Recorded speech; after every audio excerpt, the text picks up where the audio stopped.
Hello good morning friends. Welcome to judicial Adda. आज के हम इस वीडियो में समझेंगे कि टाइप्स ऑफ ऑफेंसेस किसे कहते हैं। ऑफेंसेस को क्लासिफाई हम करेंगे। Bailable offence, non bailable offence, cognizable offence, non cognizable offence. साथ ही साथ हम ये भी समझेंगे कि वारंट केस किसे कहते हैं, सम्मन केस किसे कहते हैं। तो आइए समझते हैं वन बाय वन।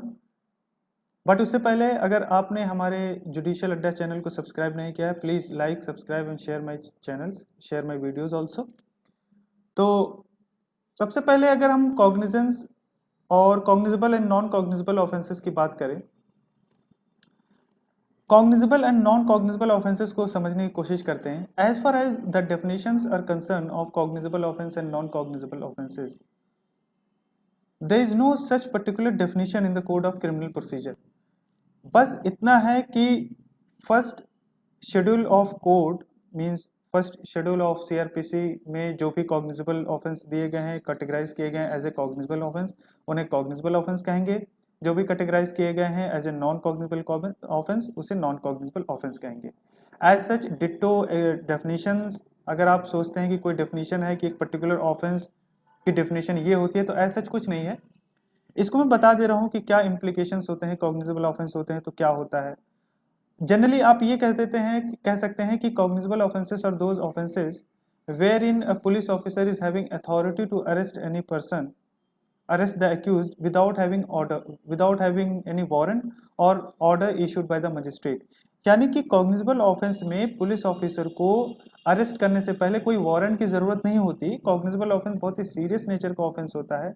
एक बार अगर आपने कॉग्निजेबल ऑफेंस कमिट कर दिया तो पुलिस ऑफिसर आपको बिना वारंट के ही आएगा और अरेस्ट कर सकता है, ऐसा पावर पुलिस के पास है। अगर हम नॉन कॉग्निजेबल ऑफेंस की बात करें तो नॉन कॉग्निजेबल ऑफेंस में पुलिस को ये अथॉरिटी नहीं होती कि वो आपको यानी कि एक्यूज्ड को जो कि ऑफेंस कमिट किया है उसको आके अरेस्ट कर ले बिना वारंट के। यानी कि नॉन कॉग्निजेबल ऑफेंस में पुलिस को कोई पावर नहीं है। पुलिस को पहले वारंट चाहिए, वो वारंट पहले इशू करवाएगा मजिस्ट्रेट साहब से, मजिस्ट्रेट साहब ऑर्डर देंगे, तभी वो आएगा आपको पकड़ के लेके जाएगा।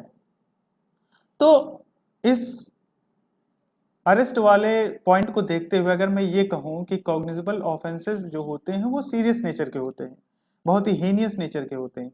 रेप हो गए, मर्डर हो गए, डकैती हो गया, गैंग रेप हो गए।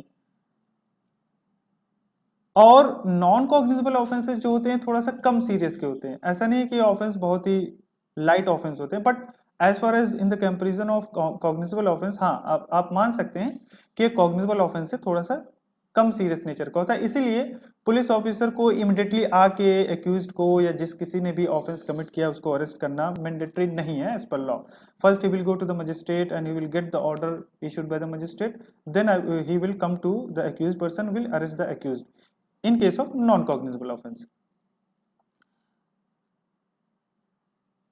तो टोटली अगर मैं ये कहूं कि अगर ये आपको पता करना है कि ये ऑफेंस जो है वो कॉग्निजेबल ऑफेंस है या नॉन कॉग्निजेबल ऑफेंस है, आपको शेड्यूल देखना पड़ेगा। फर्स्ट शेड्यूल ऑफ सीआरपीसी में वो मेंशन है कि नहीं है, mention as a cognizable offence है कि नॉन कॉग्निजेबल ऑफेंस है। तो आई होप कि आपको cognizable and non cognizable offence समझ में आ गया होगा। इसको और इलेबोरेट मैं कर देता हूं। कॉग्निजेबल ऑफेंस में ये माना जाता है कि ये ऑफेंस है अगेंस्ट द स्टेट। जब कोई ऑफेंस अगेंस्ट द स्टेट हो जाता है और प्राइवेट नेचर का नहीं रहता, वो प्राइवेट रॉन्ग नहीं होता, वो स्टेट के अगेंस्ट में ऑफेंस माना जाता है, तो ये पुलिस अथॉरिटी की ड्यूटी होती है, रिस्पॉन्सिबिलिटी होती है कि वो ऑफेंडर को या विक्टिम को जस्टिस प्रोवाइड करे, जस्टिस दिलाए जल्द से जल्द। तो अब वो वहां पे मजिस्ट्रेट का वेट नहीं करेगा। हो सकता है किसी वजह से मजिस्ट्रेट के यहाँ ना जा सके, वो वारंट इशू ना करवा सके, तो इसका मतलब ये नहीं कि जिस किसी ने भी मर्डर किया वो बच के भाग जाएगा। मर्डर, रेप, डकैती, ये सब सीरियस नेचर के ऑफेंस होते हैं और इसमें जितनी जल्दी एक्यूज्ड को अरेस्ट किया जा सके उतनी जल्दी ही अरेस्ट किया जाता है। और ये कॉग्निजेबल ऑफेंस एक बार अगर आप कमिट कर देते हैं तो वहां पे पुलिस की ड्यूटी बन जाती है कि आप जल्द से जल्द उसको अरेस्ट करें। वहां पे फिर मजिस्ट्रेट के पास जाके वारंट इशू करवाना वो मैंडेटरी नहीं है। तो पुलिस अथॉरिटी को पावर दी गई है कि जाइए आप इमिडिएटली आप अरेस्ट करिए जो कोई भी एक्यूज पर्सन है, जो कोई भी ऑफेंस कमिट किया है। क्योंकि ये ऑफेंस माना जाता है कि आपने स्टेट के अगेंस्ट में किया है, तो पुलिस की अथॉरिटी है, पुलिस के पास पावर है, पुलिस की ड्यूटी है। As far as non cognizable offences are concern, non cognizable offence को बहुत ही कम सीरियस नहीं माना जाता, नॉन सीरियस नेचर के होते हैं, और ये माना जाता है कि प्राइवेट रॉन्ग है, यानी कि आपने किसी को थप्पड़ मार दिया, या बहुत सारे एग्जाम्पल है नॉन कॉग्निजेबल केस के, आपने किसी पर्टिकुलर इंसान के साथ गलत काम कर दिया, तो वहाँ पे माना जाएगा ठीक है, आप जो विक्टिम है उसको आप एविडेंस लाने दो, उसे इनिशिएटिव उसे लेने दो, हम पहले नहीं जाएंगे, हम पहले जाके अरेस्ट नहीं करेंगे। तो इस तरीके का कॉन्सेप्ट चलता है। प्राइवेट रॉन्ग आप मान के चलिए कि नॉन कॉग्निजेबल ऑफेंसेस जितने होते हैं उसमें प्राइवेट रॉन्ग को कंसिडर किया जाता है, और वहां पे पुलिस अथॉरिटी की ड्यूटी नहीं है कि पहले वो इनिशिएटिव ले, पहले जाके अरेस्ट कर ले। वो पुलिस अथॉरिटी फिर अकॉर्डिंगली चलेगा, पहले जाएगा मजिस्ट्रेट के पास, वारंट इशू करवाएगा, ऑर्डर इशू करवाएगा, फिर आपको आके अरेस्ट करेगा जो कोई भी ऑफेंडर है। तो cognizable offence, non cognizable offence को आप ऐसे कैटेगराइज कर सकते हैं। सेकेंडली अगर मैं बात करूं कि ऑफेंसेस को बेल के बेसिस पे, just on the basis of bail, how can we categorise the offences? We can categorise the offences on the basis of bail into two categories, that is bailable offence and non bailable offence. जैसा कि नाम में ही रखा, नाम से ही निकल के आ रहा है, bailable offences are those offences in which आपको राइट होता है कि आप बेल ले लेते हैं, जिसमें बेल मिल जाता है, उसको बेलेबल ऑफेंस बेलेबल ऑफेंस कहते हैं। According to section 2A bailable offense, so far as the definition is concerned, the definition of bailable offense is mentioned under section 2 clause A. Here section 2 clause A says bailable offense means an offense which is shown as bailable in the first schedule. Same concept है, same simple है। इन्होंने कुछ ऐसा सच particular definition नहीं दिया, इन्होंने बस ये बताया है, कोड ऑफ क्रिमिनल प्रोसीजर ने सिर्फ इतना बताया है कि फर्स्ट शेड्यूल में जो भी बेलेबल ऑफेंस दिए गए हैं, जो भी अगर किसी पर्टिकुलर ऑफेंस के सामने बेलेबल ऑफेंस लिख दिया गया तो वो बेलेबल ऑफेंस आप उसे मानिए, बाकी सब छोड़ के नॉन बेलेबल ऑफेंस है। जो बेलेबल ऑफेंस नहीं वो नॉन बेलेबल ऑफेंस है, कोई अदर ऑफेंस है तो नॉन बेलेबल होंगे। इसको भी अब मैं बता दूं कि बेलेबल ऑफेंस में होता है कि आपके पास राइट होता है, बेल ले सकते हैं आप। नॉन बेलेबल ऑफेंस में ऐसा होता है, नॉन बेलेबल ऑफेंस का मतलब ये नहीं हुआ कि कभी आपको बेल मिलेगा ही नहीं मिलेगा, ऐसा नहीं है। बहुत लोग ये समझते हैं कि non bailable offences are those offences in which you can not take bail, no, not like that, ऐसा नहीं है। नॉन बेलेबल ऑफेंस में इतना बस होता है कि आपके पास राइट नहीं है बेल लेने का।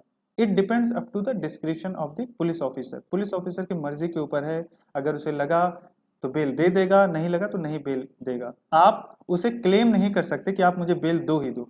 क्लेम आप तब कर सकते हैं जब आपने बेलेबल ऑफेंस कमिट किया है, तब आप वहां पे बेल ले सकते हैं, वहां पे आपका अधिकार है। नॉन बेलेबल ऑफेंस में आपका अधिकार नहीं है बेल लेना, वो पुलिस ऑफिसर के, मजिस्ट्रेट के ऊपर डिस्क्रिप्शन है, वो बेल दे दे तो सही है, नहीं देंगे तो नहीं देंगे, आप फिर बंद रहोगे जेल में। तो bailable offence, non bailable offence. अच्छा, अगर मैं कैटेगराइज करूं कि कॉग्निजेबल, एक कंपैरिजन करूं, कंपैरेटिव स्टडी करूं कि cognizable offence, bailable offence, non bailable offence, non cognizable offence, bailable offence and non cognizable offence. अगर मैं ये कहूं, एक कॉमन सेंस की बात है, cognizable offences are serious nature offences, तो मैं मान के चलूं कि कॉग्निजेबल ऑफेंस जितने होते हैं वो नॉन बेलेबल होते हैं। क्यों नॉन बेलेबल होते हैं? क्योंकि सीरियस नेचर के होते हैं, उनमें बेल नहीं दी जाती। और नॉन कॉग्निजेबल ऑफेंस की अगर मैं बात करूं तो जनरली बेलेबल होते हैं। नॉन कॉग्निजेबल ऑफेंस क्या होते हैं? नॉन कॉग्निजेबल ऑफेंस बहुत ही छोटे मोटे क्राइम होते हैं, बहुत ही सीरियस नेचर का नहीं होता, तो इसलिए उसे बेल दे दिया जाता है, बेल आपका राइट होता है, तो बेलेबल ऑफेंस होते हैं। बट आप इस चीज को, मेरे इस स्टेटमेंट को आप हार्ड एंड फास्ट रूल नहीं मानेंगे। मैं just to make all of you understand के लिए मैं ये बोल रहा हूँ। ऐसा नहीं है कि ये एक लॉ है, ये कानून है कि सभी cognizable offence non bailable offence होंगे, सभी non cognizable offence bailable offence होंगे, ऐसे आप मत मानिएगा। एक जनरल मैं बता रहा हूँ, लेकिन हमेशा ऐसा नहीं होता। कई कई केस ऐसे होते हैं कॉग्निजेबल ऑफेंस हैं लेकिन बेलेबल भी हैं वो, कई कई केस ऐसे होते हैं नॉन कॉग्निजेबल ऑफेंस है लेकिन नॉन बेलेबल है वो। तो आप इसको रूल मान के मत चलिएगा, जस्ट मैं आपको समझाने के लिए बता दिया हूँ। आइए हम आगे चलते हैं, एग्जाम्पल देख लेते हैं बेलेबल ऑफेंसेस के। Being a member of unlawful assembly के आप मेंबर हैं तो बेलेबल ऑफेंस है। Giving or fabricating false evidence in a judicial proceedings, judicial proceeding चल रही है, आपने फॉल्स एविडेंस दिया, फैब्रिकेट किया आपने एविडेंस को, तो वो भी एक बेलेबल ऑफेंस है। Refusing oath when required to take oath by public servant, जब आपसे पब्लिक सर्वेंट आपसे ओथ दिलवाता है तो आपने रिफ्यूज कर दिया तो वो ऑफेंस माना जाएगा, और वो ऑफेंस बेलेबल नेचर के ऑफेंस होते हैं। थर्डली अगर मैं बात कहूं तो आप क्रिमिनल केसेस में be divided into summon case and warrant case. A warrant case means a case relating to an offence punishable with death, imprisonment for life और imprisonment for term exceeding 2 years। यानी कि warrant case किसे मानते हैं? Warrant case में क्या होता है? वारंट इश्यू होता है।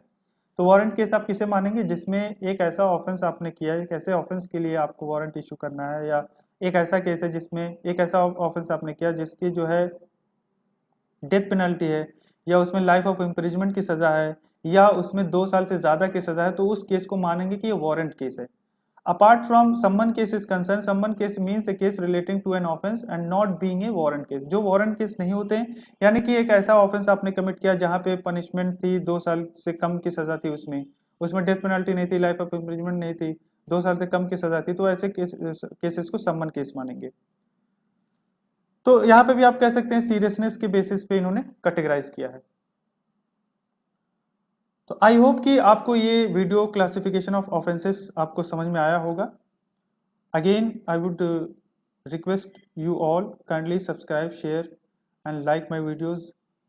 Thank you so much.